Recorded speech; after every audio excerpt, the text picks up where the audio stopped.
Marie. Hello. We just finished a very interesting session because it addresses some of the limitations of PCI. We seem sometimes to have no limits because we are making progress and progress and progress. But it's not 100% the case. We addressed this morning 3 different topics where there are limitations. First, the patient at high bleeding risk. Second, the calcified lesion and difficulties we encounter. And third, the instant restenosis that remains rare but very big issue. So let's begin. Philippe, can you tell us about HBR? What are the difficulties? What are the potential solutions? Thank you, Marie-Claude. Yes, it was indeed an interesting session.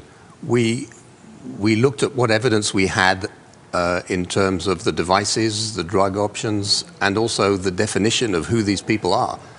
Because, as I tried to explain, there is still quite a bit of uncertainty about exactly who HBR patients are and how we should define them. And so we'll come with some news on that at PCR in 3 weeks' time. But for the moment, this is under embargo, so perhaps we best let it stay where it is.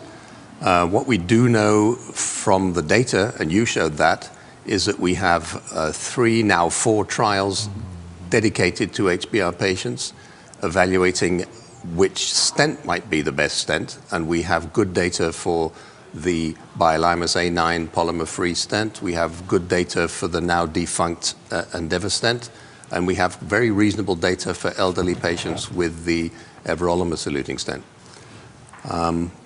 We also heard about the trials that are coming with a number of other stents.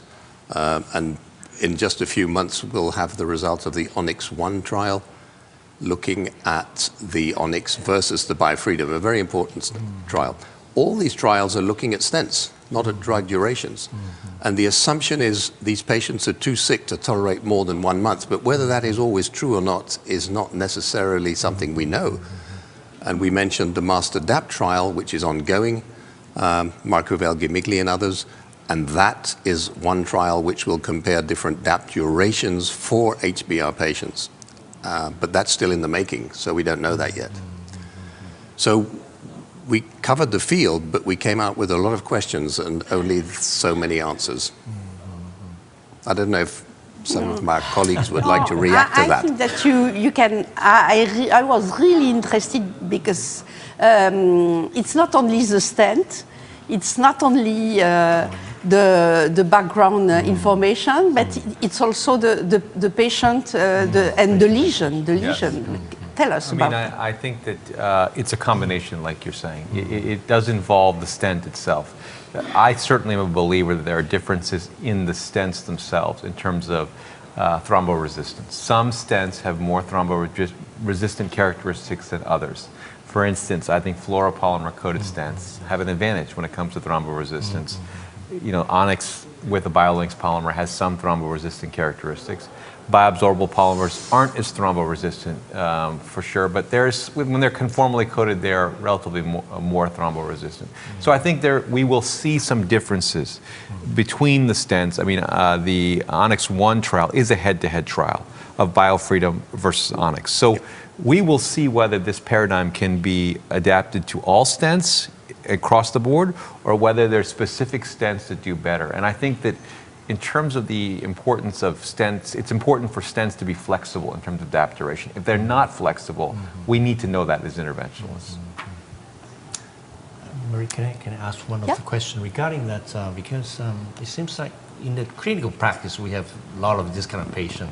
Yes. But we did not usually calculate that high bleeding until recently. We see a lot of trial coming out, and we also part of the Science 28 trial. So, and debating to and fro between here in Asian practice, and Rosanna is insisted he like to keeping aspirin instead of clopidogrel. So until the Kimarov published his data regarding the Japanese practice, they choose clopidogrel instead of aspirin.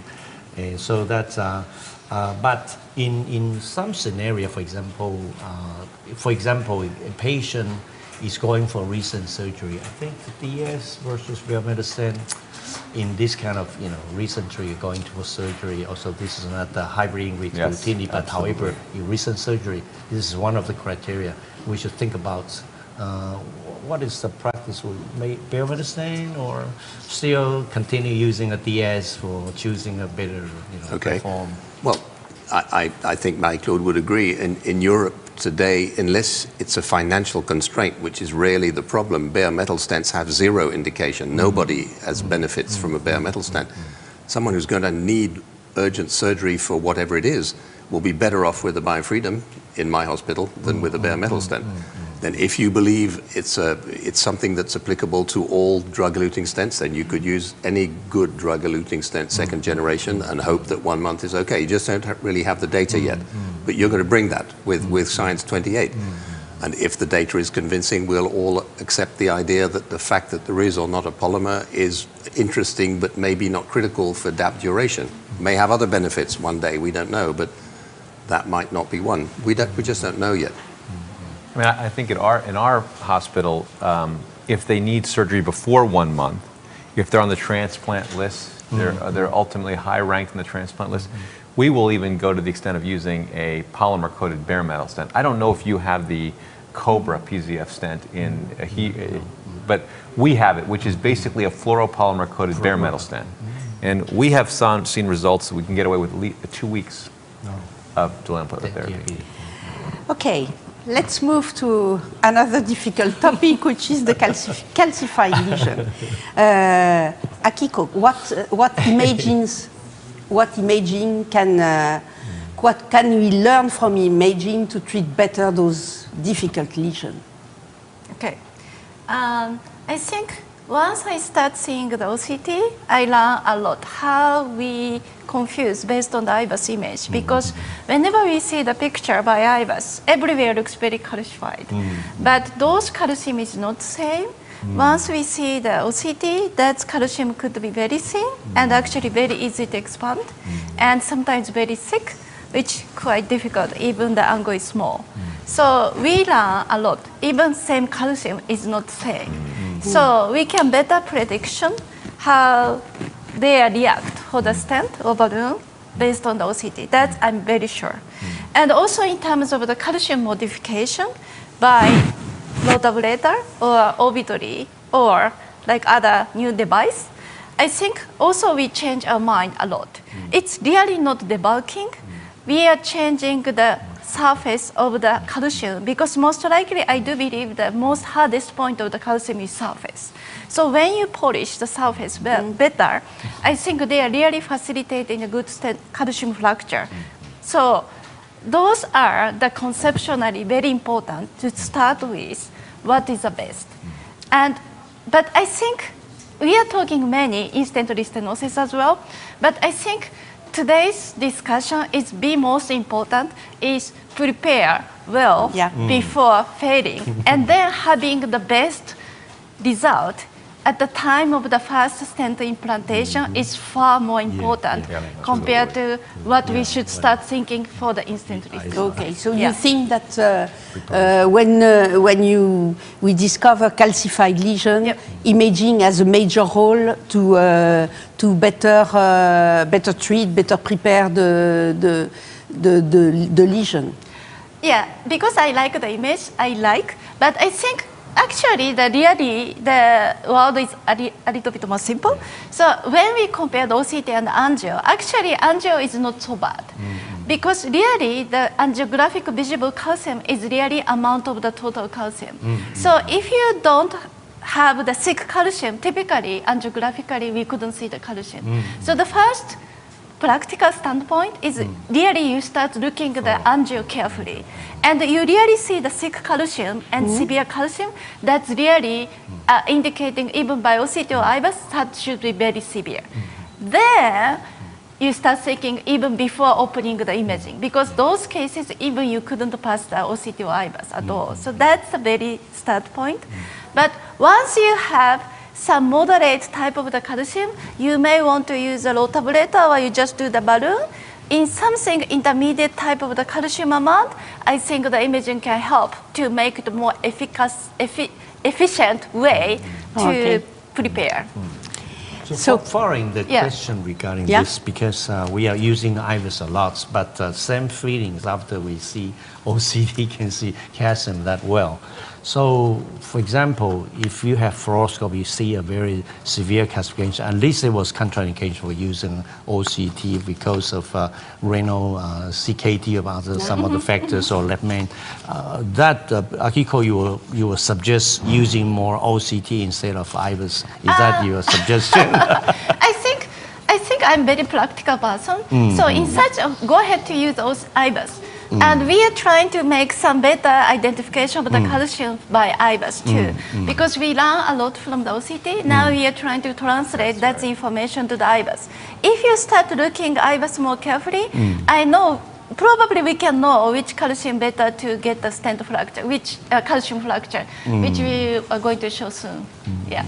So please tell us about the best tools. So you present us cases, terrible cases of rotational atherectomy, the nightmare you never want to see. So tell us about your experience.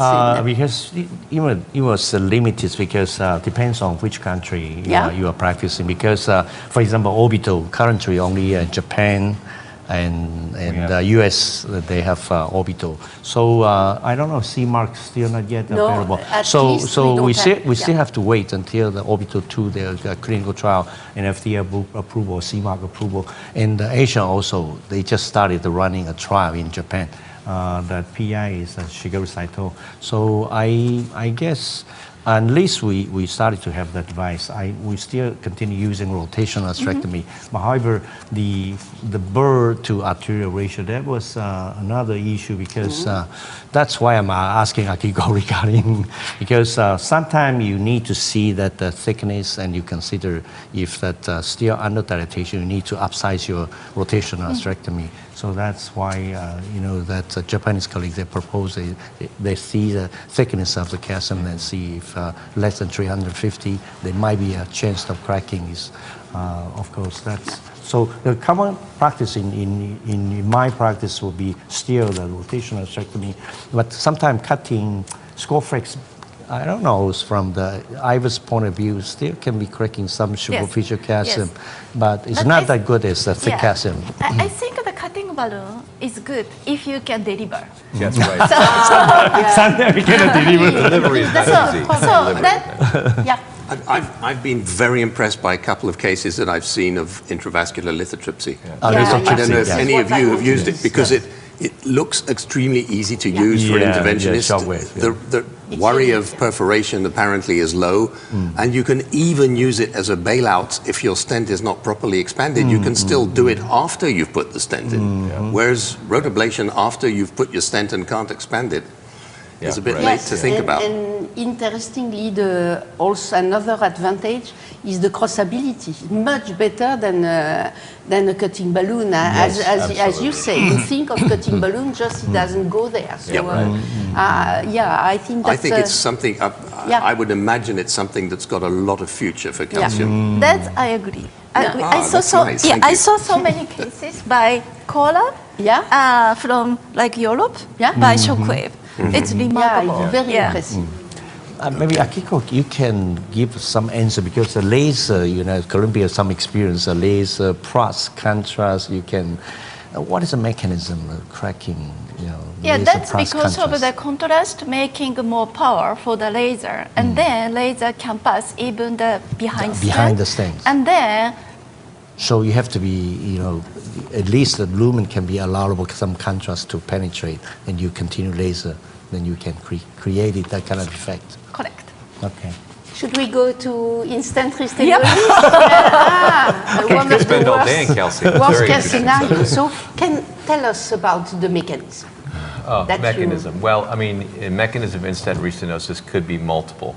Of course, neointimal hyperplasia, the what I showed today was that several risk factors exist, including interstrut distances. As the interstrut distances get either larger or uneven, it would be a risk factor of restenosis because the drug content or the drug diffusion is not so good.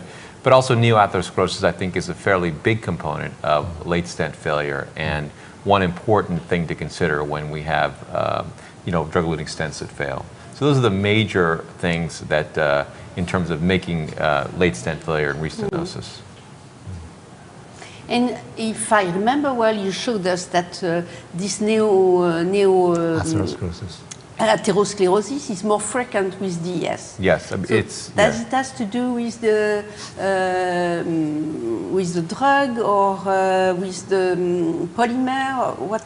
We show, well, it is more frequent in drug-eluting stents. There's no question. That's been shown by intravascular imaging studies. It's been shown by pathology studies. I think fairly confident when we say that. We show that the mechanism of neoatherosclerosis is probably incompetent endothelium. That the endothelium itself, because of the drug, never becomes totally competent again. And that becomes a setup for infiltration of lipids, lipoproteins, inflammatory cells to come in and accelerate the atherosclerotic process. And that's really a function of the polymer to some extent. As the polymer is a tool to keep the drug in the artery, it takes a long time for that actually to go away, the drug. Thank you. And what about advances in treatment of in-stent restenosis? I guess we have been discussed just, lithotripsy, some laser, maybe very high pressure. We can tolerate 40, 50, what is the name? Chocolate balloons? Or that we can tolerate 50 atmosphere. Whoa. That is another that's options. But however, as Akiko pointed out, we should prepare the lesion beforehand. For example, easily to have restenosis, for example, in the circumflex osteo. For that kind of lesion, this particular position is, debarking or somewhat the modification that may be better for the stent expansion that can get rid of, future ISR. This is more important. But should we prefer drug-eluting balloon or a new DES? This is depends. So I didn't have enough time to select which site would be better. But for example, you have a left main bifurcation, restenosis in the circumflex or LAD osteo. For that kind of situation, of course, we prefer DCB instead of. But as proposed by Asan Medical Center, if you have balloon angioplasty, not bad result, I think DCB is not a bad option because compared with the DS in the long run, they're still not bad. But however, we have to consider the cost. I don't know, in US probably the cost is somewhat. We don't have DCB. Yeah, you don't have DCB. So for us, I think the only default option is either plain old balloon angioplasty or drug-eluting stent. And of course, I think I've seen some data in recent meetings that says that the individuals that have stent within stent don't do so well. The long-term outcomes aren't so good. So I think DCB, if we were to have it, would be a very good option. But European country, because DCB is somewhat too much higher cost compared with regular DS. So what is your practice? Well, yes, I think for most in-stent restenotic lesions, we would be considering the DCB as the first choice to avoid a stent in stent. But it's not always a good option. I thought there was some interesting data shown this morning by you and others about the fact that you've got to try and make up your mind what the mechanism of the restenosis is. If it's 5 years later, but if it's stent fracture, I think that's something we often underestimate, and we should use stent boost as the cheap way or intravascular imaging. But under expansion is critical to document because then, anyway. So I think you have to know what you're dealing with. I was surprised, and I'd love to hear you on that we were told of a trial where IVUS actually didn't help all that much. And that seems to me mysterious. I would have thought this was one situation where it was critically important. And why not? I think I totally disagree of the, not disagree, meaning like some sort of the misleading, or could be we have to investigate more. Because when we consider the in-stent restenosis, there is a very heterogeneous. If you have very focal and long, that's totally different. And also, even the effect of the DCB, if the instantly stenosis is purely very soft neointimal hyperplasia versus this is just atherosclerosis in the old stent segment, is totally different animal. We have to treat that as like regular atherosclerotic lesion. So if we combine all together, efficacy is not clear. It's very like making more heterogeneous answer. So, but still, I think I would answer that no effect is I really would answer. I don't have a clear answer, but I would say this is really selection bias. So, that's my opinion. So the final question will be, Akiko, because in European country there's imaging that is increasing the cost a lot, even the US. So you would suggest in ISR or DS failure patient, we should do using more IVUS imaging modality to select what kind of treatment option would be the better for this patient? Yeah, in my environment where we don't do a lot of intravascular imaging, that would be one indication, yes. So it was very interesting, this discussion with 4 passionate doctors, passionate of their work, and I hope we help a little bit to understand better those 3 difficult situations. Thank you all. Thank you so much. Thank you, Marie-Claude. Thank you.